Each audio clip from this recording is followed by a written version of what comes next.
እስቲ በሉ ኃይል የእግዚአብሔር ነው፣ ማዳን የእግዚአብሔር ነው። ምን ማለት ነው? በራሱ ማዳን የሚችል ማን ብቻ ነው? እግዚአብሔር ብቻ ነው። ሌሎች ፍጡራን ያድናሉ ወይ?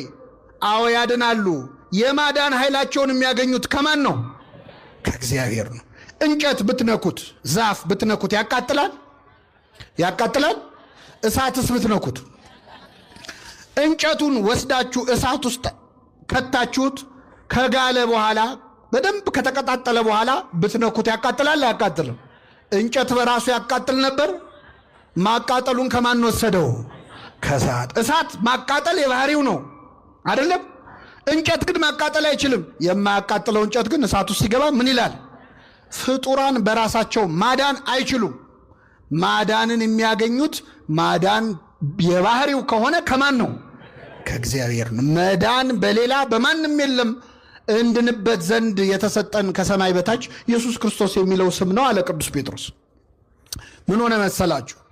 ሁለት ደቀ መዛሙርት ጴጥሮስና ዮሐንስ ወደ ምኩራብ ሊጸልዩ ሄዱ ይላል በሐዋርያት ሥራ ላይ ምዕራፍ 4። ወደ ምኩራብ ሊጸልዩ ሲሄዱ በር ላይ አንድ ሰውነቱ ሽባ የሆነ ሰው ወድቆ ባልጋ ላይ ሆኖ ይለምናል። እባካችሁ እርዱኝ ብሎ ማለት ነው። እባካችሁ እንደው ስጡኝ ትንሽ ገንዘብ ብርና ወርቅ ብሎ ይለምናል። ይህን ጊዜ ጴጥሮስና ዮሐንስ አዩት። ጴጥሮስ አየውና ዞር ብሎ ብርና ወደኛ ተመልከት፣ እስኪ በሉ ወደኛ ተመልከት። ወደ ማንም ተመልከት ያለው? እኛ ማነን? ጴጥሮስና ዮሐንስ። ቅዱሳንን መመልከት ወደ እግዚአብሔር መመልከት ነው። ወደኛ ተመልከት። ብርና ወርቅ የለንም፣ ያለንን ግን እንሰጣለን። ብርና ወርቅ አቤት! ሐዋርያት ብርና ወርቅ የላቸውም ነበር። አይገርምም? ሐዋርያ የዛሬ አገልጋዩም ብርና ወርቅ አለው፣ አይፈውስም እንጂ። ሐዋርያት ግን ብርና ወርቅ የለንም፣ ያለንን እንሰጣለን። በናዝሬቱ በኢየሱስ ክርስቶስ ስም ተነሳና ተመላለስ አለው። ወዲያውኑ ያ ሰውዬ ተነሳ፣ አብሯቸው መቅደስ ገብቶ ሰገደ፣ እግዚአብሔርን አመሰገነ ይላል። አሁን ይሄ ሰውዬ ተፈወሰ።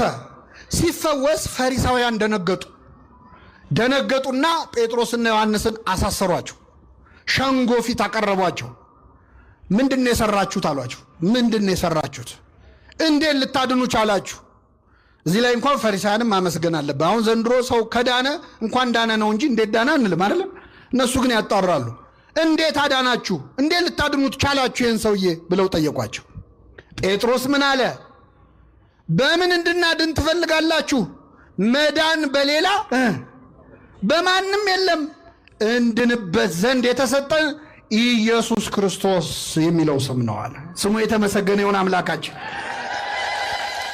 እኛ በምን እናድናለን? በክርስቶስ ስም ነው የምናድነው። ሰቅላችሁ በገደላችሁት በናዝሬቱ በኢየሱስ ክርስቶስ ስም ነው። ጴጥሮስ ይህንን ሽባ አድኖታል? አላዳነው? በማን ስም? በኢየሱስ ክርስቶስ። ገብርኤል ያድናል? አያድንም? በማን ስም? ሚካኤል በማን ስም ነው የሚያድነው? አሁን ቅዱስ ሚካኤልን አግኝታችሁ ብትጠይቁት ታድናለህ ወይ ብትሉት መዳን በሌላ በማንም የለም፣ እኔም ማድናችሁ በክርስቶስ ስም ነው የሚለው። ድንግል ማርያም ታድናለች? አታድንም? በማን ስም? በልጇ በክርስቶስ ስም። መዳን በሌላ በማንም የለም። በሌላ የሚለውን ለድንግል ማርያም የሚጠቅሱ ሰዎች አሉ። ድንግል ማርያም ሌላ ናት እንዴ?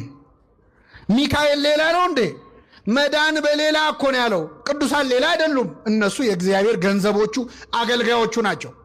ቅዱሳን በእግዚአብሔር ስም ያድናሉ። እግዚአብሔር ያለ ቅዱሳንም ያድናል። ቅዱሳን ግን ያለ እግዚአብሔር ማዳን አይችሉም። ለምን? ኃይል የእግዚአብሔር ነው፣ ማዳን የእግዚአብሔር